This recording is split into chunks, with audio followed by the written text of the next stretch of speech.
practice is primarily, at this point, it's mostly therapy, children, adolescents, adults, a lot of married couples, relationship treatment too. And it's full-time, generally Monday through Thursday for 4 long days.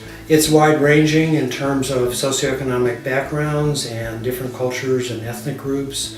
And I have always really enjoyed the variety and the variety of presenting issues as well, rather than being very narrowly focused in one area or another. I had 2 really kind of formulative experiences. One was I was a summer camp counselor for 5-year-old kids between my junior and senior year in college. And that was the first time I had worked with children at all, and really enjoyed it a lot. That's all about play and recreation, of course, and setting some limits and providing guidance too. And then I was a teacher with LA Unified School District, teaching 5th and 6th grade for about 2.5 years. And that's when I really began to appreciate the opportunity, not just with education, but having an impact on kids and how they develop.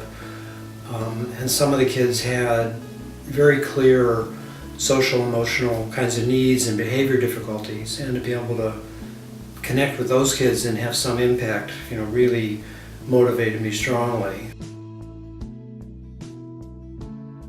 Probably the biggest secret about building a practice and maintaining it, I think, is simply doing good work. But there's some other things, kind of in a more practical sense. One is to make sure you return phone calls. I've heard about professionals in the community who don't bother to return a phone call. And it may be a potential client, it may be an unattractive case in some way or other, such as an insurance reimbursement or a domestic violence situation or some situation that you may not particularly want to work with. But I just think it's very unethical to not bother to return a phone call.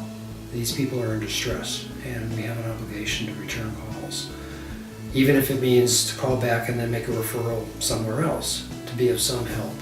Another thing that's very practical and I think important, especially for someone just starting out or transitioning to a full-time private practice, is manage your costs. If you keep your rent for your office at a lower level, which may mean you're going to be in a little bit more, maybe a little less desirable location, or the office isn't going to be quite so attractive necessarily, but a low rent means you can charge lower fees. And that's a way to get a practice started and begin to kind of form a foundation. One of the other things that a lot of colleagues have difficulty with is billing. And taking care of billing and making sure you get reimbursed on a regular basis. It's often a clinical issue when a client isn't paying. That takes, I think, careful attention as well. The single best marketing effort for me consistently over all these years has been person to person. That I make connections with different colleagues and different potential referral sources. And I'm part of a website, and I do other kinds of marketing, but the thing that really produces referrals most consistently is that person-to-person connection with colleagues. So there are colleagues that I regularly get referrals from, and I make referrals to, and I will get together with them occasionally over lunch or have a cup of coffee. If someone new comes into the community and somehow I cross paths with them, I'll suggest that we get together and meet. From my perspective, there's nothing to lose by meeting someone new, and potentially a lot to gain. I found that by making referrals consistently and developing trusted colleagues that I can collaborate with, I get more referrals coming back. It's reciprocal.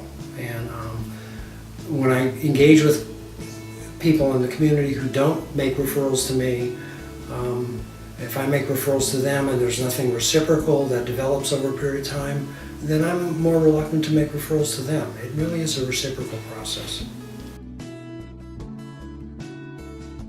25% of my patients are at a significantly reduced fee. And that's always been the case, and I will always continue to do that. I mean significantly reduced fee. One is a pro bono case. Two of them are mental health professionals who are in the early career stages of their life, their professional life. So I'm giving to them, and they of course then give to their own clients. So that benefits, in that sense. So I give back in that way, regularly. The community presentations are a way of giving back. When I was doing the testing, there would be a periodic case that I would evaluate a child at a very low fee. The family had limited resources, and so I would do an evaluation and do the best I could, the same quality work. Go to an IEP meeting at the school in order to help out. That's just another way of giving back. Well, of course, success is about getting a good outcome with clients as much as possible.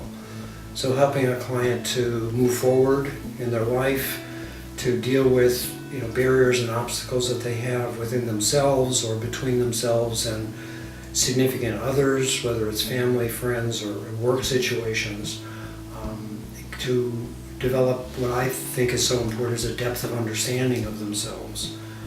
So then they can generate more choices in their lives and feel that they have more options for themselves. The other measure of outcome, of success, that actually in some ways is more subtle but more significant is my own effort, because I can't control the outcome with the client. There are different factors and intervening forces of one sort or another, and cases don't always turn out the way the client would like or I would like, but I can certainly control the effort that I make and how I sustain that effort, remain available, stay involved, and in some ways that's the ultimate definition of success. Knowing that I've had a real impact with some people, and on some occasions it's been pretty dramatic, where someone was suicidal or someone was on a very self-destructive path in using and abusing substances, and being able to help that person redirect their life and basically begin to construct a much more positive life for themselves. Couples who are able to not just save a marriage, but enrich and deepen a relationship in ways that they would have never thought possible. In a general sense, it's helping people connect with the better parts of themselves, the more creative, life-affirming, part of themselves. That's what's so meaningful.